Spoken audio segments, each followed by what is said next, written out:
Bismillahirrahmanirrahim. Assalamualaikum warahmatullahi wabarakatuh. Salam sejahtera untuk kita semua.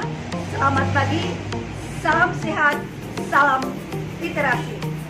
Anak-anak, bagaimana kabar pagi ini? Semoga sehat dan selalu dirahmati Allah Subhanahu wa Ta'ala.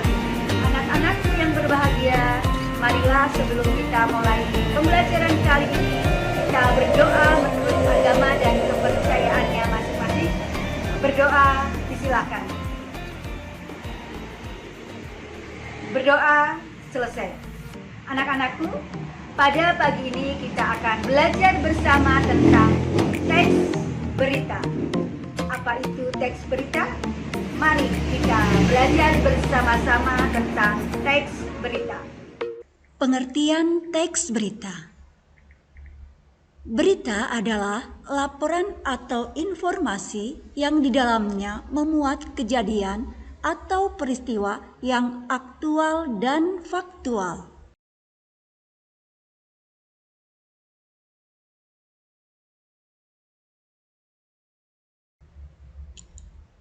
Ciri-ciri teks berita. Ciri-ciri teks berita yang pertama, aktual. Aktual berita berusaha untuk berita yang hangat, baru, dan terpercaya. Yang kedua, faktual.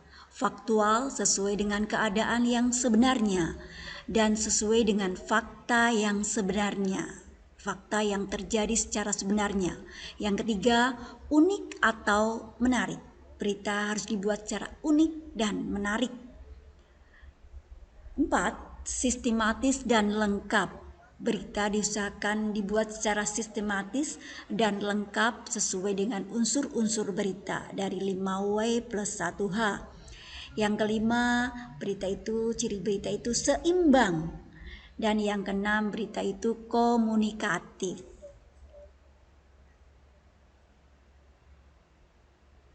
Selanjutnya, jenis teks berita. Jenis teks berita yang pertama, berita langsung.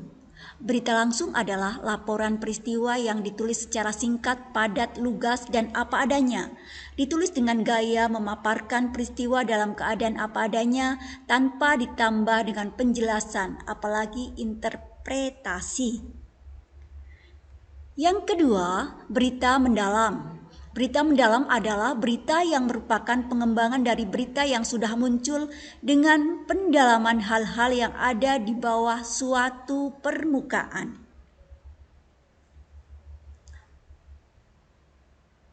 Selanjutnya, yang ketiga, berita penyelidikan.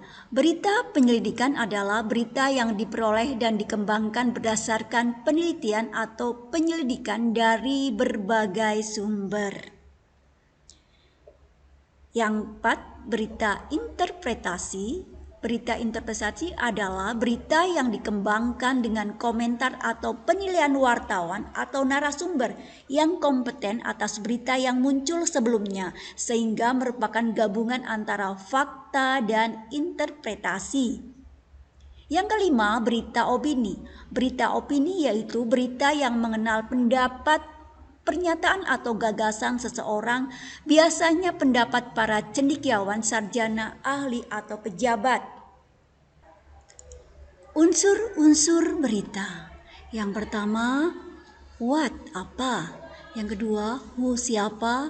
Why, mengapa. When, kapan. Where, di mana. How, bagaimana. Yang pertama, apa.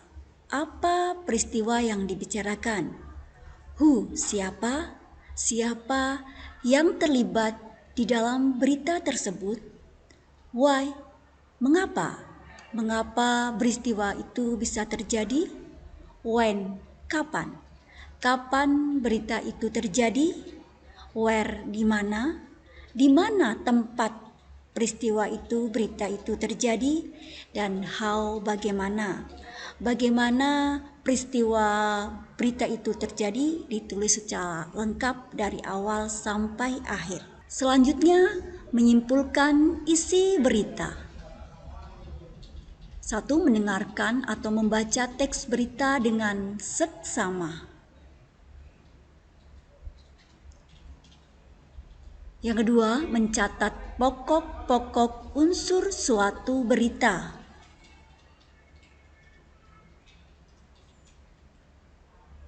Yang ketiga, membuat simpulan berdasarkan unsur-unsur berita 5W plus 1H.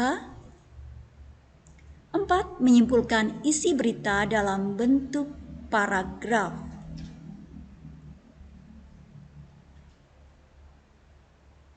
Selanjutnya, tanggapan terhadap isi berita. Yang pertama, isi atau unsur berita terdiri atas kebenaran dan kelengkapan isi berita. Harus sesuai dengan fakta. Yang kedua, bahasa berita terdiri atas penggunaan kalimat dan pilihan kata. Contohnya kata November. Penyampaian berita. Yang pertama, menentukan sumber data.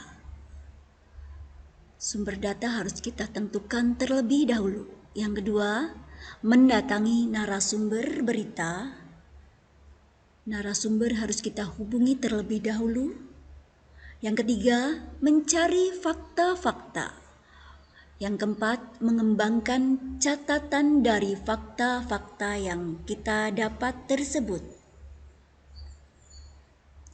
Kaidah-kaidah kebahasaan berita. Yang pertama, menggunakan bahasa bersifat baku. Yang kedua, penggunaan kalimat langsung sebagai variasi. Yang ketiga, penggunaan konjungsi bahwa. Contohnya, orang pemerintah tersebut memberitahukan bahwa program kesehatan ini diharapkan dapat membantu mereka yang kurang mampu. 4. Menggunakan kata kerja mental. Contohnya, kata mendengar, melihat, membayangkan.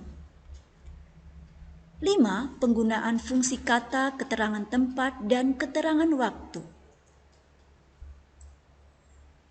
Yang keenam, penggunaan konjungsi temporal atau penjumlahan ditandai dengan konjungsi kata setelah.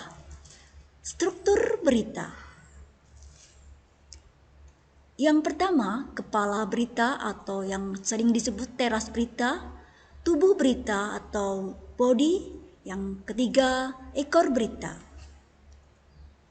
Kepala berita berisi pokok-pokok informasi atau unsur berita yang utama berupa 5W plus 1H.